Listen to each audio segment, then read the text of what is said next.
الحمد لله رب العالمين الرحمن الرحيم الذي أرسل حبيبه رحمة للعالمين والصلاة والسلام على أشرف الأنبياء والمرسلين أما بعد فأعوذ بالله من الشيطان الرجيم بسم الله الرحمن الرحيم والذين ينقضون عهد الله من بعد ميثاقه ويقطعون ما أمر الله به أن يوصل ويفسدون في الأرض أولئك لهم اللعنة ولهم سوء الدار صدق الله مولانا العظيم۔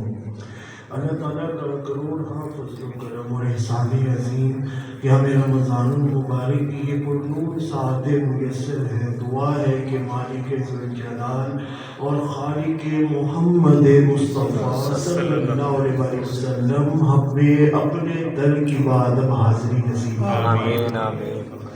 آج اس موضوع کو عنوان گفتگو بنانے کی سعادت نصیب ہو رہی ہے، وہ ہے والدین اور خاندان کے ساتھ حسن سلوک۔ والدین کے ساتھ بھی اور خاندان کے ساتھ بھی حسن سلوک۔ اللہ رب العالمین نے قرآن پاک میں ارشاد فرمایا کہ جو اللہ تعالیٰ کے کیے ہوئے وعدوں کو توڑتے ہیں اور ساتھ ہی ساتھ وہ صلہ رحمی کو بھی ختم کرتے ہیں۔ تعلق توڑ دینا آسان ہوتا ہے، اس نے میری بات نہیں مانی، میں اس کی بات کیوں مانوں، اس نے میرا حق مارا ہے تو میں بھی اس کا حق ماروں گا۔ جو اس طرح کے عمل کرتے ہیں، رب ذوالجلال نے فرمایا وہ کسی دل بھول میں نہ رہنا، ان کے اوپر کسی بندے کی لعنت نہیں ہوتی بلکہ اللہ کی لعنت ہوتی ہے۔ اللہ کا الحاکمین نے قرآن پاک میں ارشاد فرمایا ہم نے وعدہ لیا، وَإِذْ أَخَذْنَا مِيثَاقَ بَنِي إِسْرَائِیل، ہم نے بنی اسرائیل والوں سے وعدہ لیا تھا۔ اور آپ کو پتہ ہے بنی اسرائیل کا حال کیا ہوا تھا کہ 70,000 بندوں کو اللہ تعالیٰ نے بندر بنا دیا تھا۔ تو وہ کیوں کیا تھا؟ اللہ تعالیٰ نے کہا میں نے وعدہ لیا تھا اور وعدہ میں نے لے کر اچھا مجھے نا یونیورسٹی اور کالج کے اندر اسٹوڈنٹس نے بھی یہ سوال کیا تھا، بڑا انٹرسٹنگ سوال ہے۔ وہ مجھے پوچھتے ہیں، کہتے ہیں اللہ تعالیٰ کہتا ہے قرآن میں میری مرضی، میں جسے چاہوں معاف کر دوں، جسے چاہوں عذاب دے دوں، یغفر لمن یشاء ویعذب من یشاء، جسے چاہوں معاف کر دوں، مغفرت کر دوں، جسے چاہوں عذاب دے دوں۔ تو اسٹوڈنٹ سوال کرتے ہیں، آپ ان کا ذہن کا لیول چیک کریں، وہ کہتے ہیں اگر اللہ نے مرضی کرنی ہے تو پھر ہم کیوں نمازیں پڑھ رہے ہیں، ہم کیوں روزے رکھ رہے ہیں، ہم کیوں زکوٰۃ دیتے ہیں، ہم کیوں حج کرتے ہیں، ہم کیوں اللہ کی عبادت کرتے ہیں؟ تو میں نے ان کو جواب دیا، میں نے کہا اللہ اپنی مرضی تب کرتا ہے جب بندہ اپنی مرضی کر چکا ہوتا ہے۔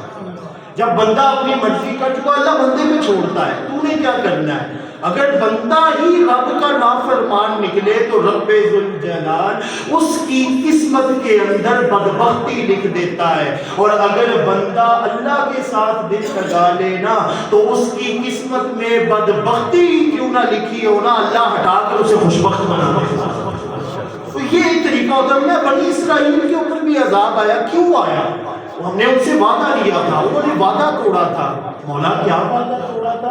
فرمایا لا تعبدون الا اللہ، اللہ کے علاوہ کسی کو شریک نہیں ٹھہرانا۔ انہوں نے ٹھہرایا، انہوں نے بچڑے کی پوجا کی، اور ساتھ ہی کہا بالوالدین احسانا، ہم نے ان کو کہا تھا چاہے جو کچھ بھی ہو جائے والدین کے ساتھ حسن سلوک کرنا۔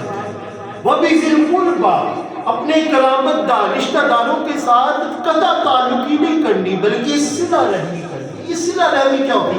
والدین کے ساتھ حسن سلوک۔ آقا کریم رؤوف الرحیم صلی اللہ علیہ وسلم فرماتے ہیں میں نا عرشوں کے اوپر جنت میں سیر کر رہا تھا تو میں نے اپنے آگے قرآن کی تلاوت کو اپنے کانوں سے سنا۔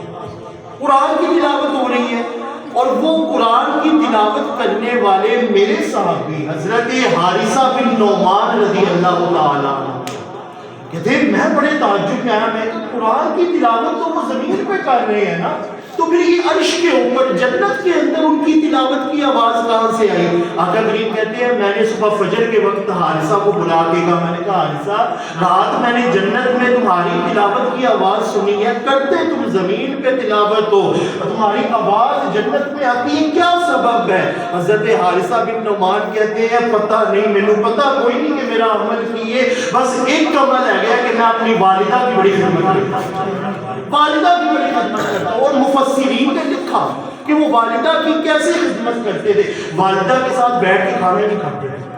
کسی نے پوچھا آپ والدہ کے ساتھ بیٹھ کے کھانا کیوں نہیں کھاتے؟ تو تڑپ کر کہتے تھے اگر میری نظر جس لقمے پر ہو، میری والدہ کی بھی اس پر ہو، تو میں اٹھا لوں تو میری والدہ کا حق تو گیا۔ میں اس ڈر سے اپنی والدہ کے ساتھ، والدہ نے کوئی حکم دے دینا تو ان کو اگر سنائی نہ دینا، والدہ آہستہ بولتی نہیں، سنائی بھی نہ دیتا تھا، تو حارثہ بن نعمان دوبارہ پوچھتے نہیں تھے، لوگوں کو کہتے تھے میری والدہ نے کیا کہا تھا مجھے بتانا۔ جب یہ عمل آ جائے اور ایسا ادب آ جائے تو پھر بندہ زمین پر تلاوت کرے تو اس کی آواز جنت کے اندر گونج رہی ہے۔ چمن شاہ قبرستان پاس ہی ہے، تو آپ کے لیے ایک تحفہ ہے، اور تاجدار کائنات صلی اللہ علیہ وسلم اکثر کہا کرتے تھے کہ فَلْيُبَلِّغُ الشَّاهِدَ الْغَائِبَ، کہ جو موجود ہے نا، جو موجود نہیں، وہ ان کو جا کر یہ بات لازمی بتائے۔ تو یہ حدیث مبارکہ ہے، آقا کریم کی بات ایک بھی حدیث ہو دوسروں کو بتانی چاہیے۔ یہ آپ پر ادھار رہا، قرض رہا، آپ نے اپنے دوستوں کو، دوست احباب کو، رشتہ دار کو یہ بتانا ہے۔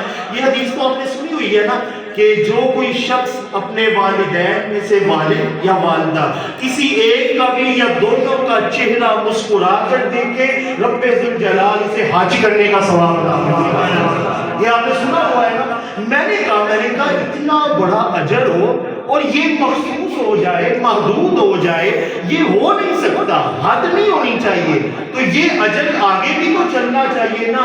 خدا کی عزت کی قسم، مجھے حدیث مبارکہ میری علامہ ابن جوزی رحمۃ اللہ تعالی علیہ نے لکھا اپنی کتاب البر والصلہ کے اندر، کہتے ہیں تاجدار کائنات صلی اللہ علیہ وسلم نے ارشاد فرمایا کوئی بھی میرا امتی والدین اگر انتقال بھی کر گئے نا، ان کی قبر کی زیارت کر لے، رب اس کے نامہ اعمال میں بھی حج کرنے کا ثواب دیتا۔ تو یہ شان کہاں سے ملی ہے؟ یہ تاجدار کائنات صلی اللہ علیہ وسلم کی طرف سے ملی، یہ صلہ رحمی کرنی ہے۔ حضرت ابو ہریرہ رضی اللہ تعالیٰ عنہ مجلس میں بیٹھے ہیں اور اچانک آپ کہتے ہیں جس کسی نے بھی اپنے رشتہ داروں میں سے کسی کا دل توڑا ہے نا، تعلق توڑا ہے، وہ اس مجلس سے اٹھ کے چلا جائے۔ ایک جوان اٹھا، گھر چلا گیا، گھر سے واپس آیا نا، آ کے پھر بیٹھ گیا۔ حضرت ابو ہریرہ نے مجلس کے بعد اس سے پوچھا تم کدھر گئے تھے؟ کہا میں نے اپنی پھپھو کا دل توڑا ہوا تھا، تعلق توڑا ہوا تھا، میں تعلق جوڑ کے آیا ہوں۔ اب آپ مجھے یہ بتائیں آپ نے یہ کیوں کہا تھا کہ وہ اٹھ کے چلا جائے؟ حضرت ابو ہریرہ رضی اللہ تعالیٰ عنہ کہتے ہیں میں نے تاجدار کائنات سے سنا ہے، آقا کریم نے فرمایا ہے جو کوئی کسی کے ساتھ تعلق کو توڑتا ہے نا، رب ذوالجلال کے فرشتے اس کے اوپر رحمتوں کے دروازے بند کر دیتے ہیں۔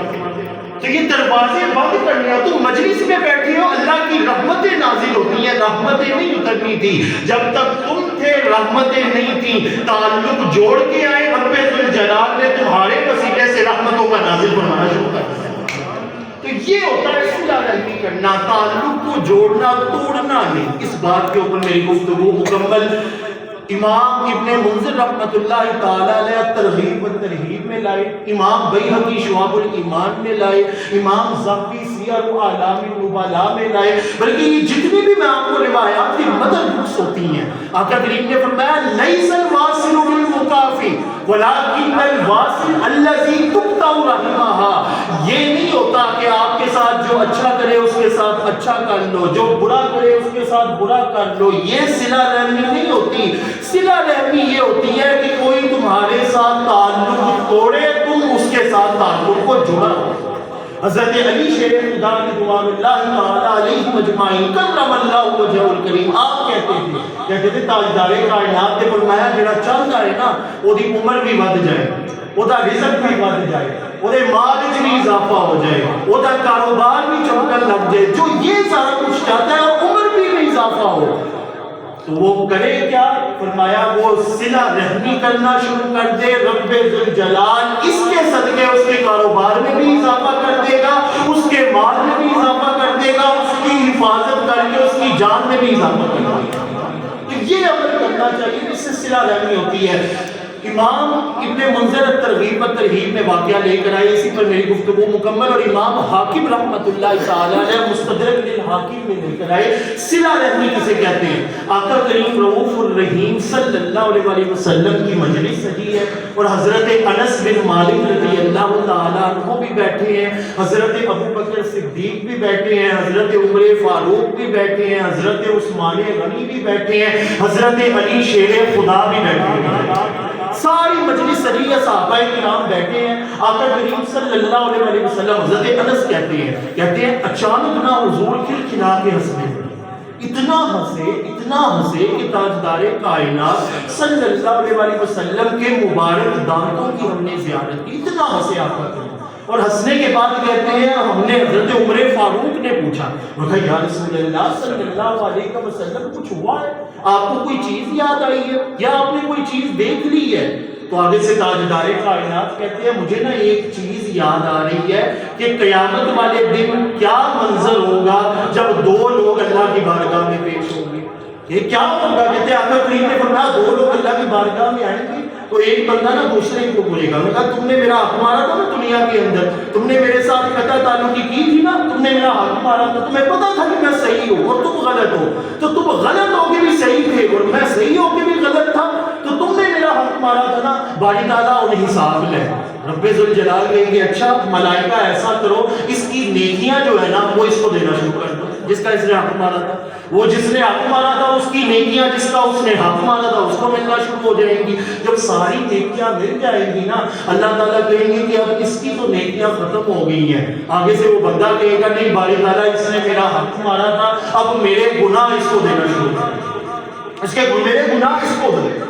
اب رب ذوالجلال جو ہے نا مسکرا کے اپنی شان کے شایان شان تاجدار کائنات کو میں کہیں کہ بندے کیسی بات کرتا ہے، میں تیرے گناہ اس کو دے دوں؟ کہا میرے گناہ باری تعالیٰ اس کو۔ رب ذوالجلال فرمائیں گے چل ایک کام کر، ذرا اپنی نا آنکھوں کو اٹھا کے اوپر تو دیکھ، آنکھوں کو اٹھا کے اوپر کو دیکھ۔ حضور کہتے ہیں وہ بندہ جو سامنے دیکھے گا نا تو جنت کے اندر سونے کے محلات ہوں گے، سونے کے بازار ہوں گے، دودھ کی نہریں ہوں گی، شہد کی نہریں ہوں گی، لہلہاتے باغات ہوں گے، سارا جب یہ منظر دیکھے گا نا تو وہ بولے گا باری تعالیٰ اے لبے گا یہ ملے گا کس کو؟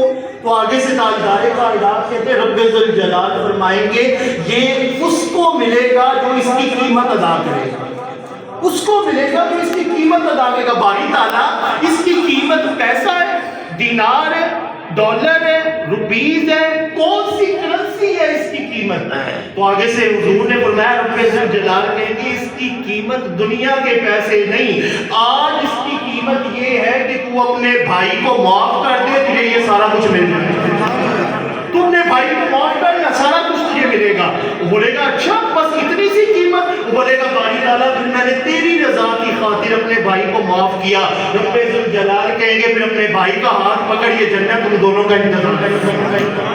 تو جو صلہ رحمی کرے رب ذوالجلال اس کو ایسی ایسی نعمتوں سے نوازتا ہے کہ اس کی عمر میں بھی اضافہ ہوتا ہے، اس کے رزق میں بھی اضافہ ہوتا ہے، اس کی قسمت بھی بدل جاتی ہے اور رب ذوالجلال اسے جنت کا بھی حقدار بنا دیتا ہے۔ اللہ پاک سے دعا ہے اللہ پاک ہمیں محمد مصطفیٰ صلی اللہ علیہ وسلم کے صدقے سے والدین ہو، خاندان ہو، رشتہ دار ہو، کوئی بھی ہو، ہمیں اس کے ساتھ صلہ رحمی اور حسن سلوک کا معاملہ کرنے کی توفیق عطا فرمائے۔ آمین۔ وآخر دعوانا الحمدللہ۔